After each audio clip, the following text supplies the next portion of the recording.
Ladies and gentlemen, welcome to another day. You know me, Darnell, the Playmaker Silence, and you know who's always with me when we talk football. Dallas Clan, how you doing? Doing good. Morning, afternoon, evening, whatever time zone it is for you, everybody. We got one more conference to talk about. We got some games to recap, and we're going to look forward to the actual week one of the college football season. It's ironic that we saved this conference for last, too. So, today, we are in the West Coast for the Pac-12. And if you caught last week's episode, I said that the fans probably doomed the Pac-12 from making the college football playoffs. So, Dallas, do you want to inform the people of what I was referring to? If I remember correctly, the Pac-12, not only because they wanted the committee to see more of their games, but because they wanted to, make more money. Let's call it a spade. Hard for advertisers to make money when everybody is asleep. Basically, the Pac-12 wanted to slide their local kickoffs to 9 a.m., on. They wanted to slide everything back a good 2 to 3 hours so that on the East Coast, it was a manageable time for everybody to see the Pac-12 games around the time they're seeing the late night East Coast games. The fan base and most of the Pac-12 nixed that idea. For the coaches that nixed the idea, you're basically asking your players to wake up at 5 o'clock on that game day, because you got to think breakfast is now the pregame meal. You got to go to tape and training, ice, all that good stuff, because, the seniors who probably going to make it to the league, they're hurting. And the fans didn't have a good reason at all, Darnell. They just don't want to wake up. God forbid the coaches that got to wake up at 3 and the players that got to wake up at 5. The fans just didn't want to wake up at 8:30 to just roll over and press the remote. So, with nobody seeing the Pac-12 on the East Coast, with the majority of the committee being in the Southwest and the East Coast, it probably wasn't a good look. But Darnell, I really don't think that's the only reason why the Pac-12 ain't gonna make the playoff. Go on. Oh, well, if you're ready, we can get into it. Go right ahead.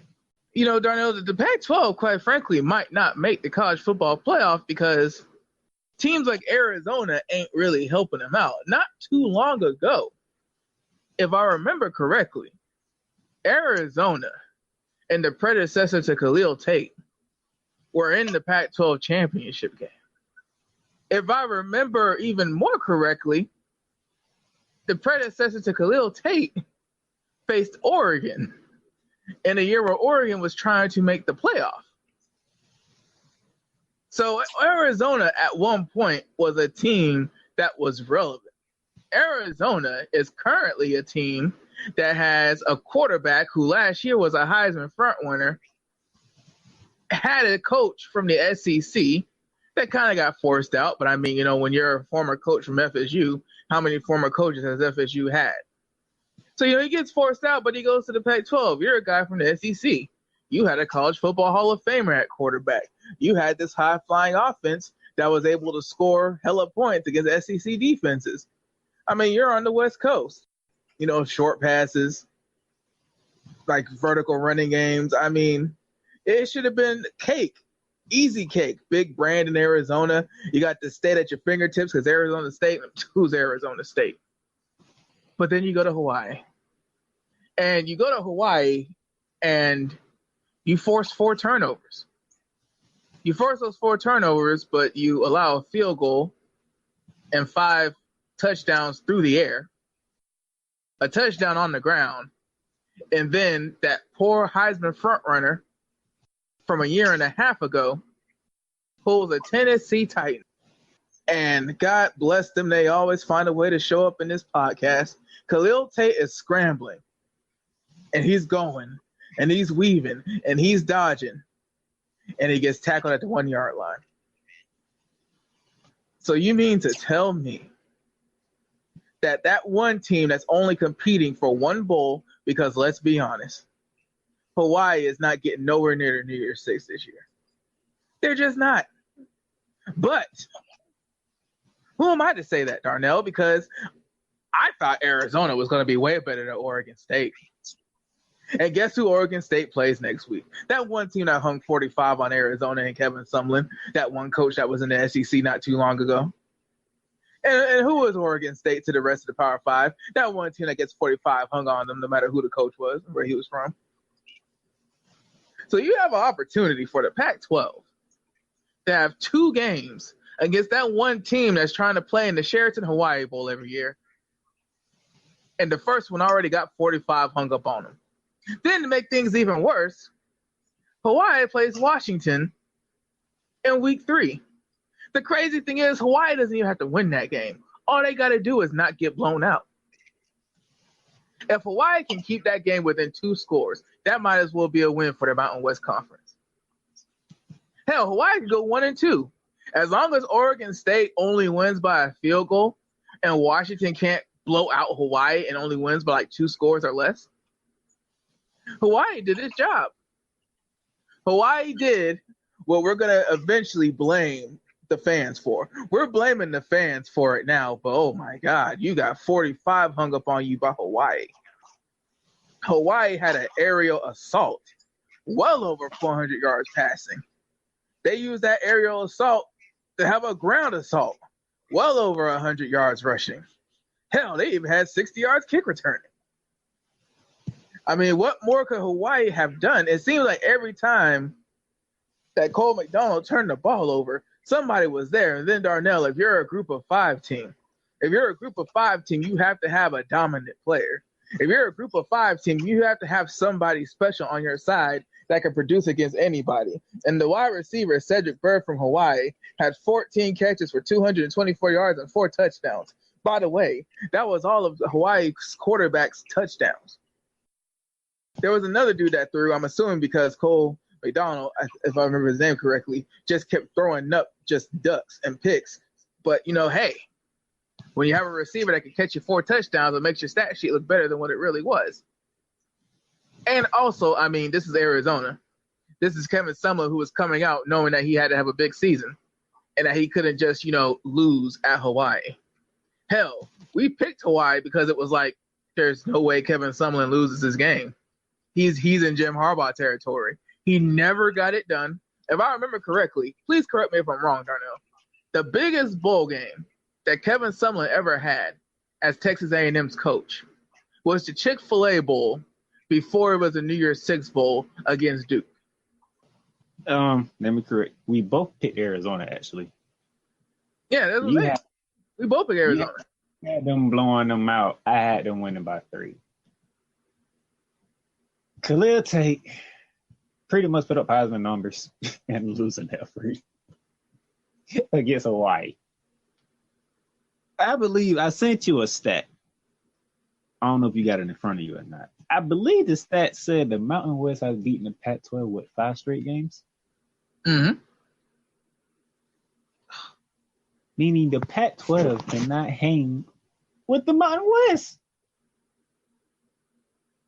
But put a comma by there because they will have another opportunity. I'll get to that a little bit later. But since we recapping Hawaii and Arizona, what more can you ask for your quarterback? Besides what, not throwing 2 picks? That's probably it. But I mean, I think it's Hawaii's offense too. That's like Hawaii's MO. They throw it up. I'm talking about for Arizona. Oh, well, I mean, yeah. Those 2 picks are probably what did it. Not gonna lie. I mean, the man threw for over 300 yards. He ran for over 100 yards. He threw 3 touchdowns. Man did by himself what Hawaii did as a team. So, like, besides the 2 picks, what more can you ask from your quarterback? I mean, I guess score on that last scramble, but at that point, it's like, damn, he's got to scramble 25 yards to win the game. I mean, Jesus. Not win the game, to tie the game. Oh yeah. Oh damn. Like what? Could nobody get open? At this point, we know that Arizona is not making the playoff. So, because we're talking about the Pac-12, I mean, we're on this game. We might as well. it doesn't really matter what the rest of Arizona's schedule is. I'm sure we're going to talk about it, but at the same time, it's like, dude, there is no way you lose to a group of 5 team when all the spotlight is on you. You let that group of 5, you don't only lose to the group of 5 team, it's a shootout, and your defense allows 45. How is the country, how is the committee supposed to believe that your conference is the best conference when one of the teams that are supposed to be in the middle of the pack are allowing group of 5 teams to hang up 45? It doesn't even matter that you scored 38. You were supposed to score more. I mean, if Khalil Tate is having 469 yards of total offense by himself, and you're not routing the other team because he's just styling on you, he had 469 yards of total offense because you needed every single yard that he gained. But you needed folks there.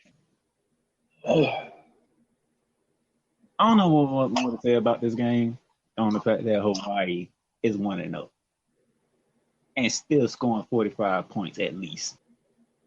I mean, with that being said, I mean, Darnell, Hawaii did beat a Power 5 team. So nobody else played last week. Ain't nobody played. And that's what gets to be interesting because now, Dallas, we can do what we normally do, go through each team, look at their schedule, or I can give you weeks 1 and 2 for the Pac-12. You might as well do weeks 1 and 2 because with Arizona doing what Arizona did, we pretty much know the conference, that's a huge blemish. There's no reason to go through everybody. All right, so we talking about week 1. Here's all the week 1 games for the Pac-12. Starting when this recording comes out, UCLA and Chip Kelly's second year as a Bruin head coach are at Cincinnati. There's another group of 5 team on the road. Oh, buddy. Kent State is coming to Arizona and Herman Edwards. I can see Arizona State winning by. I see Arizona State doing what you thought Arizona should have did. Especially if Herm Edwards plays Herm Edwards football. If they ground and pound and stay conservative, Kent State really shouldn't even get it. Nah, they should be kicking field goals at the best. The nightcap for that Thursday night. Number 14, Utah is at BYU. There's the opportunity to stop the bleeding. Can they stop the bleeding? BYU cracked the top 25, I think, twice last year.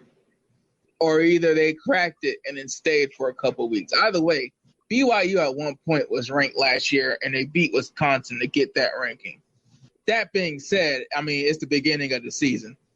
The last time we saw Utah in the regular season, I mean, it was a defensive struggle against Washington, and they couldn't really score a lot of points. Now, you know, the bowl game, I can't remember their bowl game, but I mean, they hung with Washington. Washington's a pretty damn good team. So we can only assume that Utah is returning a lot of those people. I can't remember who graduated or not. It's the first week and it's a rivalry game. And it is an intense rivalry game.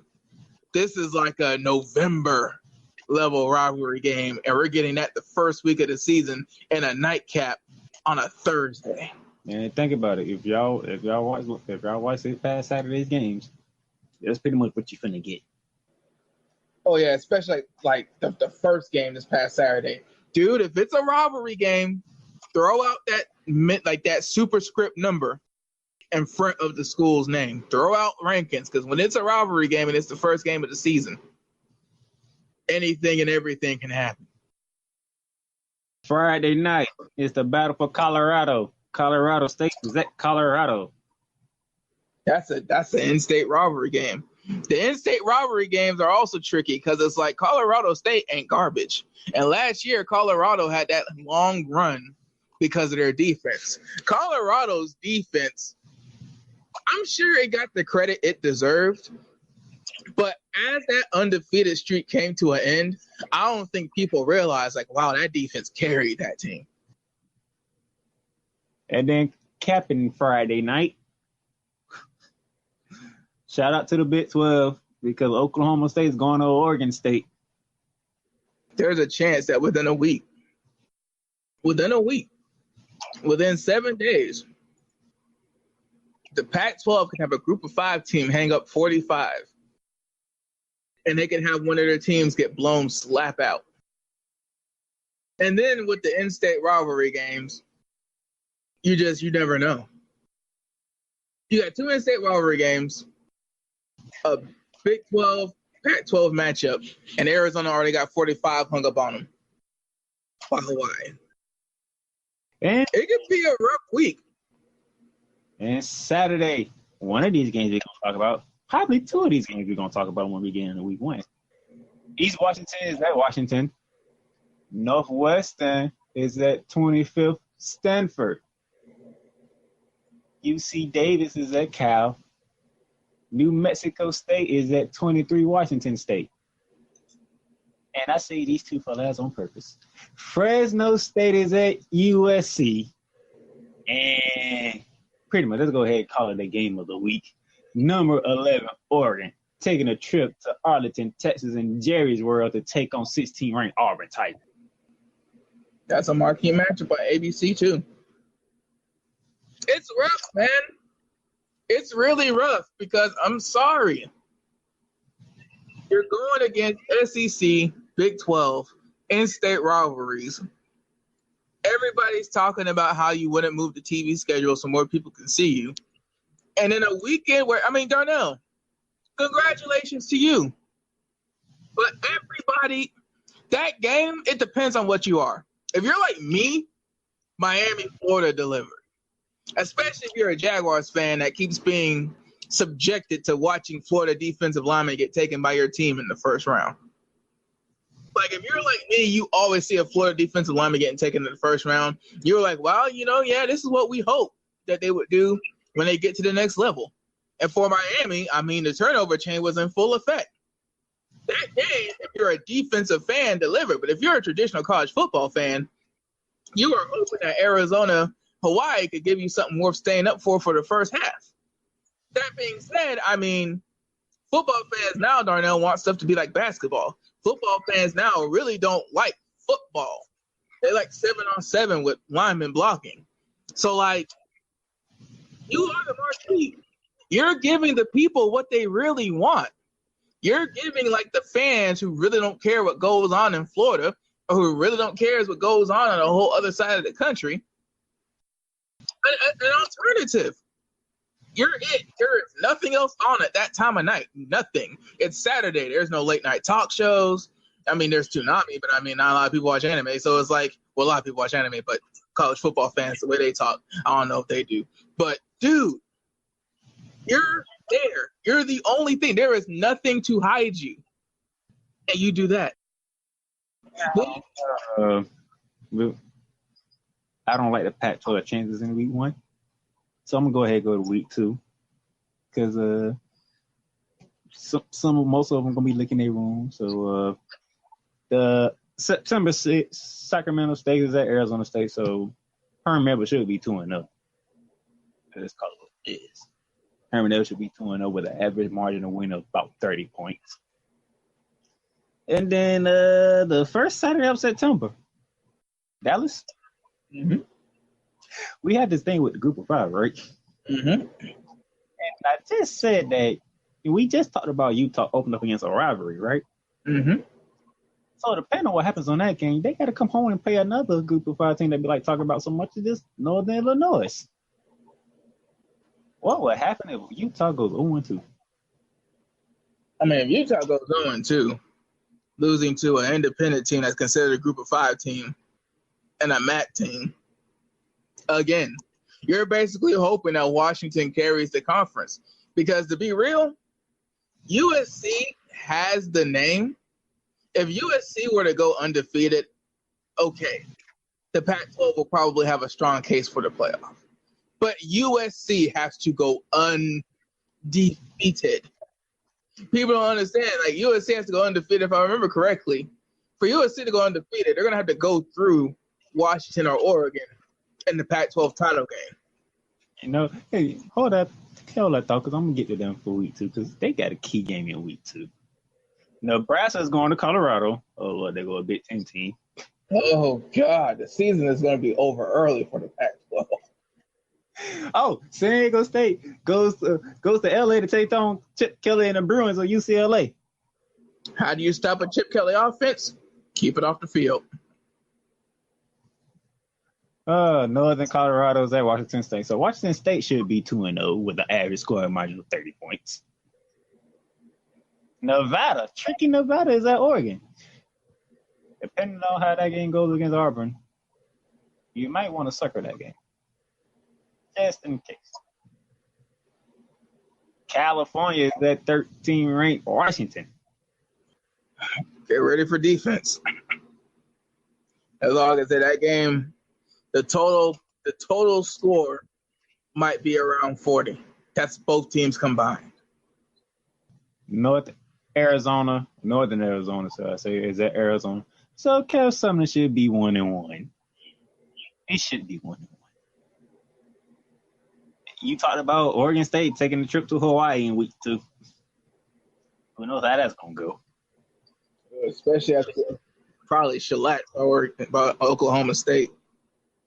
And then Stanford is going to USC. Mm-hmm. So the undefeated streak for USC has 2 roadblocks. Fresno State, who actually won the Mountain West last year. That's not overlooked that. And then your first conference game is a rivalry. Stanford. Again, the only chance that the Pac-12 probably has is if USC goes undefeated. Because to be honest, I don't know if an undefeated Washington makes the playoff. When you look at the landscape of the country and when you look at the presidents of the committee, they basically all but admitted. They'll tell you exactly what you're doing wrong. They told the Big 12 until you have a conference championship game, you're not getting to the playoff. What did the Big 12 do? Conference championship game. Who's been in the playoff a lot since? Oklahoma. Dude, it's not the kickoff time. It's the fact of you're just not good.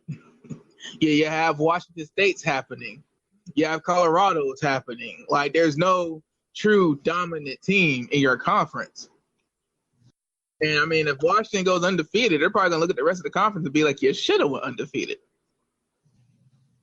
Because I mean, what the South competitor in the Pac-12 championship games for the past couple of years have had 2 losses or more, haven't they?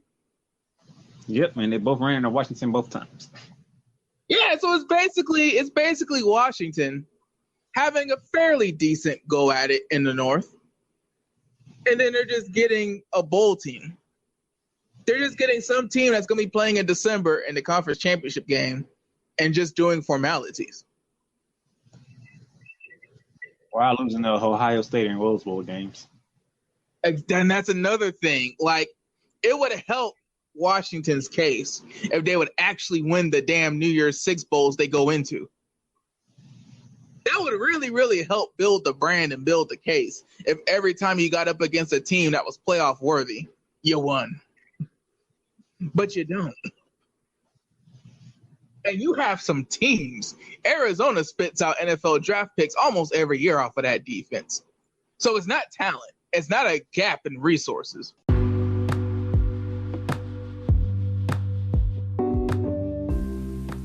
Have you ever thought about starting your own podcast?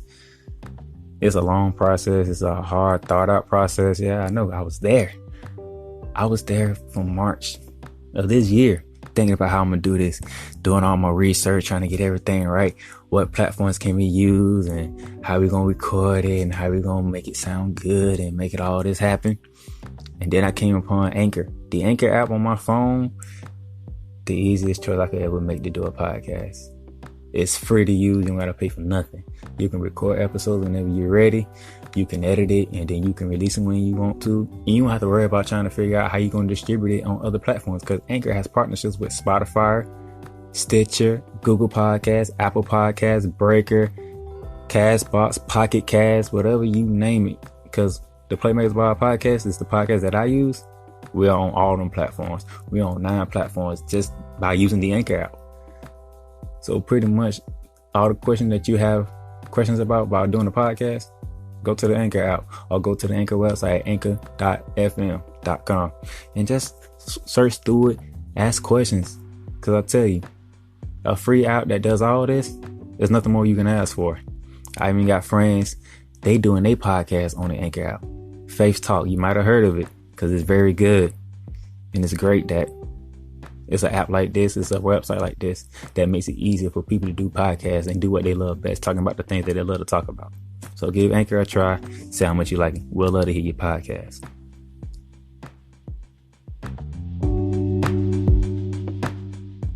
I'm gonna hurry up and I'm just gonna say because season pretty much already started. So let's go ahead. We're gonna make our conference picks. So I'm picking Washington to come out of the Pac-12. Yeah, I don't think USC has the juice. And I don't think Oregon's there yet. I think their quarterback came back to win some games, but I think Washington's established as a defensive brand. See, I got to pick Washington because I think Oregon going to be 0-1. Well, it's not just the first 2 weeks that's going to help me pick the conference. I just think that, Washington, their thing is defense. The thing that they've been able to do consistently is develop and build defenses. And I just think that there can't be if there's truly go ahead, because that Oregon game is at Washington. Yeah, see, I mean, Justin Herbert going back, I genuinely believe, because Pac-12 quarterbacks seem to do this a lot, Darnell. The Pac-12 quarterbacks seem to be the one that want to go back to school and win and enjoy themselves and all that good stuff. That being said, I mean, I wonder if Kyler Murray still would have been the number 1 overall pick if Justin Herbert was in the draft. Maybe, don't know. Dude had 5,000 yards of offense by himself last season. But still, you have to wonder. There can't be that can't be the only reason why he left that 25, 30 mil on the table. But we're going to see, because besides their quarterback, I haven't really heard too much from Oregon as far as like elite, like national talent, somebody we should be watching for award list. So we'll see, especially that they got to go to Washington, but we'll see because they're in the same division. They're going to wash each other out either way. All right, so we both taking Washington in the Pac-12. We both taking Clemson in the ACC, if I'm correct. Mm-hmm. Both taking Alabama in the SEC, if I'm correct. Mm-hmm. I picked Michigan in the Big Ten. You say. Mm-hmm. I'm going to give Harbaugh his last chance. I'm going to say this is his year, even though some people are still picking Ohio State. Mm. So who you got in the Big Ten? I'm going to go Ohio State simply because Ohio State looks like its gears are still turning. Ohio State looks like it's about to be business as usual. And with Ohio State, that's fairly what it's been. I mean, we forget there was a period in time where there were 3 and 4 quarterbacks on the same roster. And Urban Meyer found a way to keep them all in the same school on the same team. We forget before them they had Terrell Pryor. Now they got Justin Fields. So they got a solid quarterback that can run the spread. And, again, it seems like they always churn out wide receivers and running backs too. I think Ohio State has the skill positions and the type of quarterback. I don't know if they have the right quarterback, but I think they have the type of quarterback to succeed. So if it's business as usual at Ohio State and Jim Harbaugh is still trying to establish that winning culture and be, Jim Harbaugh is still trying to get those gears turning, whereas Ohio State, the machine kept rolling. So I'm picking Ohio State. So both on Washington, both on Clemson, both on Alabama. I'm taking Michigan. You taking Ohio State. I'm taking Oklahoma in the Big 12. Some people like Texas because Sam Ehlinger, he's been at Texas. He has the experience, and Jalen Hurts is coming from Alabama to Oklahoma, which is a different offense. and is going to rely on him to be really a pure passer. I mean, there'll be lanes for him to run, but because this is a prove-it year for Jalen Hurts, because this is the third quarterback for Oklahoma that we can consider to be elite, because see, with the other two, Baker had 2 years, I think. I think Kyler had 2 years. But the difference between Baker and Kyler is they didn't come from the best program in college football, maybe college football history, and have 6 BCS/New Year's Six bowls under their belt. They didn't have national title game experience. They didn't have SEC title game experience. They didn't have, first rounds. Like, Jalen Hurts is coming in a veteran. Jalen Hurts is coming in a gamer and a winner. This dude is basically like coming in like Kenny Stabler or Alex Smith or any other quarterback you could think of, where as a passer, they're not amazing or flashy, but you turn around and look at their record and it's like, when did they win so many games? Texas might have the top 3 or the best defense in the Big 12. And god dang it, that's going to take them a long way. But they beat the hell out of Georgia. I will give them that. They beat the absolute hell out of Georgia. But was that a game where they were trying to show that, it should have been us? We beat Oklahoma. The Big 12 was how it used to be. Blah, blah, blah. ABC. I don't see Texas. I don't see Texas because Lincoln Riley has another quarterback. Darnell, in the NFL, we're going to get to it, but in the NFL, which team's Super Bowl odds dropped considerably after they lost their quarterback? Whew. Exactly. Yeah. That's the NFL.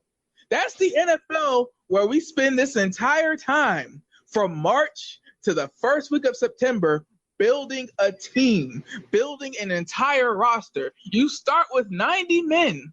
You get 7 draft picks, and you bring in all these undrafted free agents, and you try to find a Devin Hester. You try to find a Marcus Colston. You try to find an Antonio Gates. You try to find a Travis Kelce. You try to find all these people in the lower rounds and everything, and you try to find these gems. But at the end of the day, you can have a Quentin Nelson and a Darius Leonard. You can have all these things, but if you don't have a quarterback, and that's the NFL. College football is an entirely different beast. If you have a quarterback, the game is won.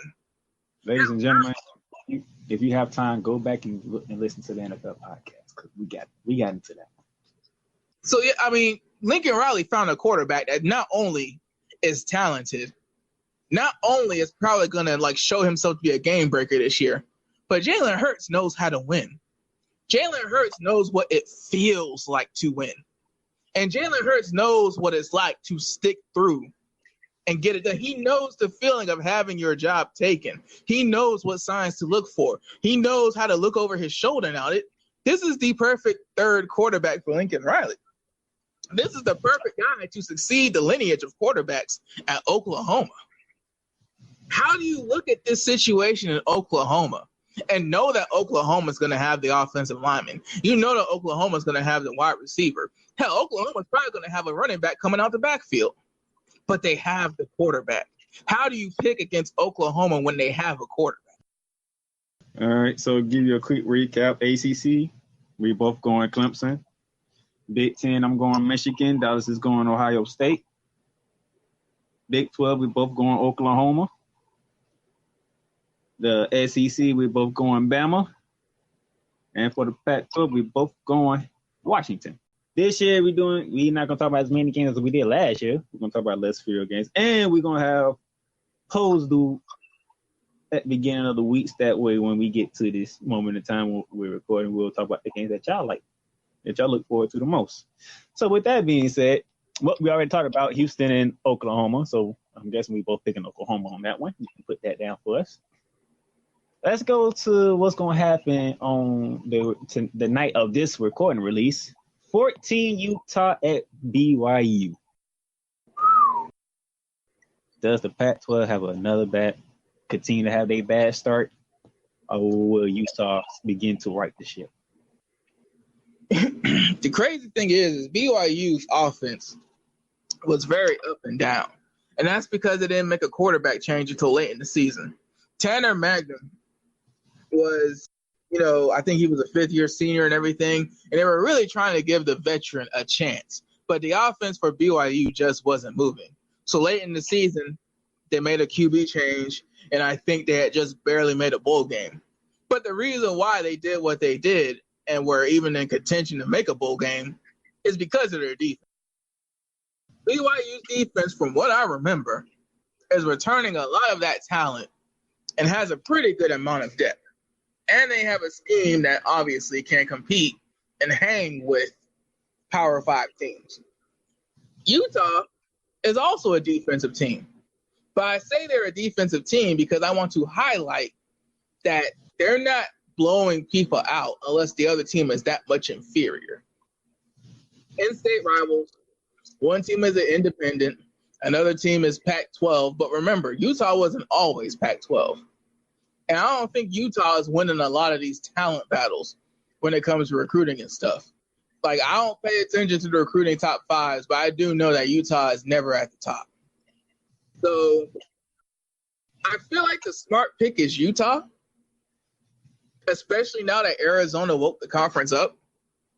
You have to think that Arizona put the conference on notice like, holy crap, we're behind the 8 ball. One of us is going to have to go undefeated. So I feel like the smart pick is Utah, because if BYU were to win, it's basically a wrap in week 1 for the entire conference. I feel like Oregon State could get blown out, and the conference would be okay because every conference has to have a Vanderbilt. But I feel like if Utah at 14 gets beat by BYU, it's a wrap for the conference. So, rivalry game out the gate. A ranked opponent is on the road in a hostile environment. Smart pick is Utah after what happened with Arizona. I'm going to go with Utah. I'm going to do it like I did with Arizona. Utah by 3. The AP poll don't rank you 14 for no reason. So I got to trust that. That team is basically the same team from last year. So that defense is going to be up and good. It's going to be tough. They're going to handle it. I'm going to go with Utah. That's the Thursday night game. Surprisingly, some of the games that people be wanting to look at is Georgia versus Vanderbilt. In Nashville, Tennessee, a place that Dallas loves so much. Welcome. But let's be honest, do we really see Vanderbilt hanging with Georgia? Nah, I don't really even see it being a game. I mean, God bless Derek Mason. God bless whoever the coach is at Vanderbilt at any given time. Because you're an SEC school, but you're not winning a lot of recruiting battles in your conference. And by the time you get out of your conference, who cares if you win the bowl game in December, because you're finishing with like an 8-5 record after getting beat up in your conference so much. So I don't know when Vanderbilt's going to turn that corner, to be real. I don't know when Vanderbilt's going to have that Mississippi State, Kentucky year. But it ain't starting against Georgia. All right. Another game people been wanting to look at, right here in Jacksonville, Florida. For the first time in a long time, Florida State is not ranked in the top 25. And you open it up against one of the best group of 5 teams to ever play the game of football in Boise State. Dallas. The struggles continue for Florida State. Why was this a neutral site game? This had to be strategy on Boise's side. There is no way that Florida State said, hey, we're struggling. We're trotting out James Blackman with one of the worst offensive lines in the entire country. But we're Florida State. We're a brand. We're still going to focus on making some money, and we're still going to focus on not being shown up by Florida and Miami, and we're going to have a neutral site game to open up our season too. They should have kept this game in Tallahassee, Darnell. They should have kept this game in Tallahassee because, Darnell, the weird thing is, Ohio State, when I made that pick, Justin Fields is pretty much in a fresh slate. Tate Martell, when we both made the Arizona pick, not only were we picking because of Kevin Sumlin's job, but we were picking because Tate Martell, which he did, he was as delivered that game, even though they lost, was a Heisman contender just a year before. But dude, we know James Blackman, and God bless him. James Blackman was decent. James Blackman was good, but James Blackman wasn't, just because James Blackman's under center, Boise State's about to get blown out. Boise State, there's a weird trend in college football. I know I keep saying it, but it seems to be all the teams that win the games that they're not supposed to win seem to be able to get turnovers and rush the passer at will. It seems like the teams that are known for having solid defenses, no matter what kind of offense they run, always seems to be the teams that win games they're not supposed to win. And I don't know if Boise State's going to hold Florida State under 30. But I do know that Boise State might get the 1 or 2 turnovers that they need to keep this a game. I'm trying to find the courage to pick Florida State, but it is hard because I'm just finding this out now on the podcast. Why is this a neutral site game? Who does Florida State think they are scheduling a neutral site game? Are you pulling the trigger? Gotta take this one out the holster. Oh, he's picking the Broncos. Florida State going 0-1 to start the year. I won't do spread either. I won't do spread either. Straight up. I don't think James Blackman is the type of quarterback where we hear that he's starting and we think to ourselves, now look, this isn't to say that James Blackman and DeAndre Francois were garbage. This definitely isn't to say that EJ Manuel was garbage. And we know the factor that Jameis Winston was. So, Florida State has had very good to good quarterbacks. Florida State's had a pretty good run. Christian Ponder at the college level, he was solid. Wasn't great, but solid. EJ Manuel, he won some games. Jameis Winston, he won the big game. Then you have, DeAndre Francois and James Blackman, and it seems like a slump, but people forget Jameis Winston brought that program back to real relevance. Florida State was Florida State, but that's because of the bowl streak. Jameis Winston got them back to being a national power. So now we're in a state where it's okay, James Blackman is young. James Blackman has a lot of years. He ain't leaving for the NFL after this year. But can you protect him? Is that offensive line going to get shored up? And that offensive line getting shored up and James Blackman starting after he had 2 transfers. Darnell, I think one transfer was from Wisconsin and another one was from another Power 5 school that I can't remember. But, dude, Florida State had 2 transfers come in. One has immediate eligibility. James Blackman beat them both. So James Blackman is by far and away the best quarterback on your team right now. And that's not great. Again, Florida State still has to play just like everybody else, but I mean, I'm going to give Florida State the edge. I'm going to give them the edge because of what happened down in Orlando. You and Miami ain't right. South in Orlando, so you know who won the game, and that team has already got the upper hand on everybody in the state of Florida. So, I mean, I do believe UCF will chalk that game up to. Because we've glossed over it, but just for what do you chalk that game up to? Robbery? Your quarterback? Or Miami's defense is really going to carry that team this year? Actually, I'm gonna come back to that when we get ready to close out because it's a lot for me to say about that game. Oh, well, okay. I do believe UCF will beat the brace off Florida A&M. So, I mean, God bless fam. This is not fair, but God bless fam. And what? Well, hold on. I just realized something. Wait a minute. I have to check fam's schedule, but when did UCF become a money game school? When did we get to the point where UCF became the team in Florida to schedule Florida A&M and beat the brakes off of them? I thought that was Miami's job.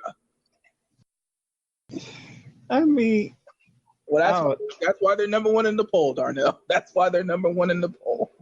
They're scheduling money games now. Ain't this a B? I do not believe Florida State want to be 0-1 with Miami looking at Florida and UCF at 1-0, trying to play catch up. So I'm gonna give them that. I'm gonna give them a 4-point win over Boise State. Well, unfortunately, if you look at Kevin Sumlin, it doesn't matter what you want. It matters what you can do. And the game of the week. Arlington, Texas. The $1 billion playpen Jerry's World. The 11th-ranked Oregon Ducks from the Pac-12 taking on the 16th ranked Tigers of Auburn from the SEC. The SEC West. 7:30. It's going down. And if I remember correctly, the Pac-12 has not done great in opening games against the SEC. All right. So, brother, I do. Justin Herbert decided to come back because he wanted a one more run with Oregon. Problem is, it's the Auburn Tigers, and I'm pretty sure they gonna know by the time they kick off that Alabama probably beat Duke by 50.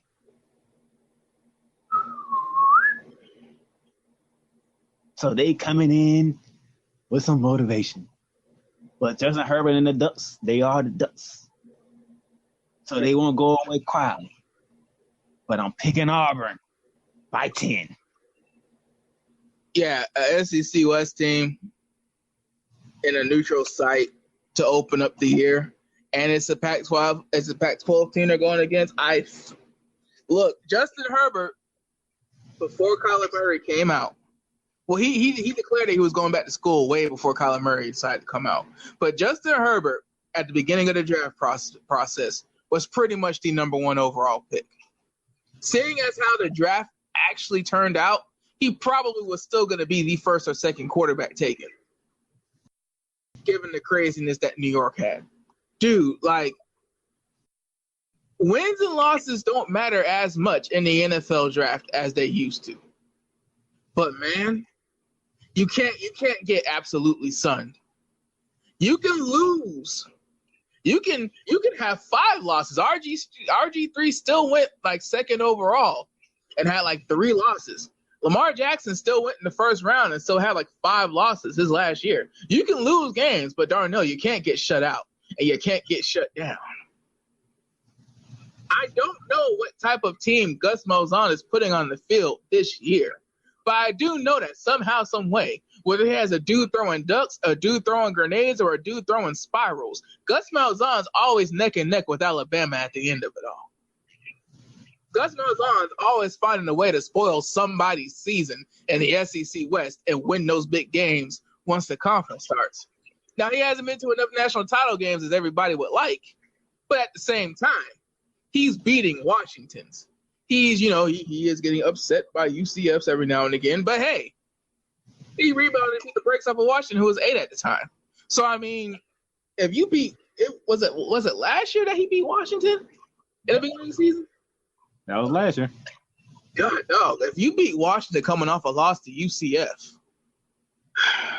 I don't know, Darnell. I mean, Justin Herbert might get his. He better get his. This is the first game you're playing ever since you said, nope, I'm coming back to win. I don't pick against the SEC West this early in the season. And I damn sure don't pick against the SEC West when they're playing a team where it's like, if Justin Herbert weren't on this team, how many losses will Oregon have? All right, so just to recap, we're both picking Utah. We're both over BYU. We're both picking Georgia over Vandy. He's going Boise. I'm going FSU. We're both going Oklahoma over Houston, and we're both going Auburn over Oregon. Now, before we close out week 1, is there a game that nobody's been talking about that you're very interested in? Hold on, because I just saw it. Because there is. Hold on. I think I shouldn't even X'd out of it. Okay. The game that I am interested in that we did not talk about is Georgia Tech Clemson. The reason why I'm interested in this game is because Georgia Tech's coach has been having a very different philosophy. His philosophy is basically he doesn't like to name starters and he doesn't like to name backups. He doesn't like to name starters and he doesn't like to name backups because he doesn't want the backups to prepare like they're backups. He wants everybody to prepare like they're going to have quality playing time. And as we mentioned when we did the ACC, we mentioned that entire defensive line that started the national championship game, literally all 4 men that started, got drafted in the NFL. 2 went in the first round. I think 3, but I know for sure 2 went in the first round. Not to say that Clemson is going to lose the game, but that entire defensive line made a pact and came back because they had unfinished business. Darnell, when you play Georgia Tech, you're playing the option. And when you're playing the option, many of the reads, if not all of the reads, are coming off of the opposing team's defensive line. Again, defensive line is one of those positions where you have a lot of rotation. Defensive line is one of those positions where there is no true rookie. There is no true person that is just fresh in the mouth, breath smelling like Similac, as Stephen A. Smith would like to say. But it will be interesting in week 1 when everybody's preparing to play spread teams, when everybody's going against their own traditional offense in spring and everything, for Clemson to open up against the option team. I think the game isn't going to be a blowout. Clemson's probably going to win by 2 scores. But it's going to be very interesting to see because I feel like Georgia Tech will be able to chew up some clock. Their defense is probably going to get lit the hell up. But I feel like they'll be able to keep it close a lot longer than people think. Georgia Tech and Clemson, the first game on the ACC network. Also, even though it is Clemson, you have to think to yourself, does the ACC network really want to show a flat-out blowout? I mean, yeah, it's the number 1 team in the country. It's the defending national champion. You got to do what you got to do. But Darnell, I feel like there's a reason why Clemson – I don't think Clemson would have scheduled a Power 5 opponent week 1 unless the powers that be said, You're not going to be the first game on our network blowing out some team from the FCS. You're not going to be some team in our network blowing out a team from the group of 5. He's got Georgia Tech and Clemson. Now, to close out, because there is another recap thing we need to do. Miami, Florida got together down in Orlando. If you watched the game, if you looked at the stats, it was probably the highest weighted game in a long time for the ESPN network. As Dallas stated going into the game, if you want ratings, schedule an ACC team. Dallas, they got their ratings. Well, they scheduled an ACC team. Now, the game was ugly, exciting. It was everything. It was ugly. Miami should have been blown out to begin with, but Miami got the lead, and Florida took it back. Florida gave them turnovers that was unforced. They gave them a chance. They gave them 3 pass interference on the final drive that gave Miami a chance. But in the end, Dallas's main problem with Florida State showed up against Miami. And the main point about Jacksonville drafting defensive linemen from Florida was showed in that game. It's pretty simple. Dallas, I said it's simple. If Felipe Franks would just play the damn game and stop trying to prove to people whatever he's trying to prove, Florida might actually beat Georgia this year. By the way, are those quotes real or are those just troll memes? Or is he actually really focused on hanging 50 on everybody? I think he's focused on hanging 50, and that's the problem.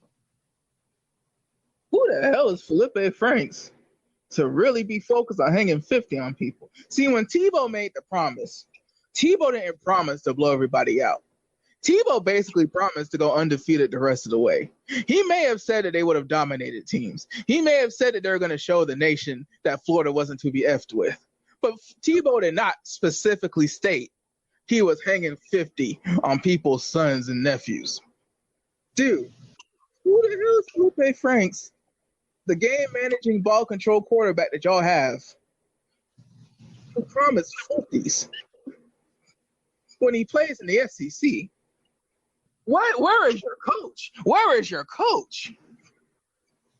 I know if I want your quarterback to be confident, but where the hell is your head coach, Darnell? I believe damn well they're going to get them together. 4 turnovers, all of them not forced. And you still come out victorious. That will not happen again. I guarantee. Mind you, Miami was unranked going into the game, and they're damn sure going to be unranked now. You're the 8th ranked team in the country, and you only beat an unranked team by 4. In-state rivalries be damned. I feel bad for the freshman quarterback Williams for Miami because, jeez. Yeah, man. Like, when you look at his final stat sheet, 19 for 29, 214 yards, 1 touchdown, no interceptions, but that doesn't tell the whole story. Oh, boy. Yes. What? It was just of the protection of Miami. And that's, if you're wondering after watching that game, how could Miami be unranked? Because, dude, like I said, the turnover chain was in full effect. Miami's defense is every bit as advertised. The problem is, if you want to see why Miami is unranked, look at that freshman quarterback and look at the offensive line that is blocking for that freshman quarterback. He never had a time. Florida's defensive line just looked, they're going to scam another NFL team this year. They were dominant. Miami's offensive line had absolutely no answer. I feel for that offensive line coach because now he knows this is about to be a long 10 games. Well, with that being said, enjoy week 1 of the football season. A lot of games to look forward to. There'll be a lot of upset people, a lot of happy people. We'll find out those when we come back and preview week 2. But until then, as we have it here, fill up Florida State. Don't lose to Boise State, or it's going to be another bad season for y'all. Any last words, Alice? Sorry, Vanderbilt, but you live in Nashville, so fuck you. Fuck those Titans. And I hope Taylor Lewan has fun the first 4 weeks of the season. That's about it, though. We'll see you next time.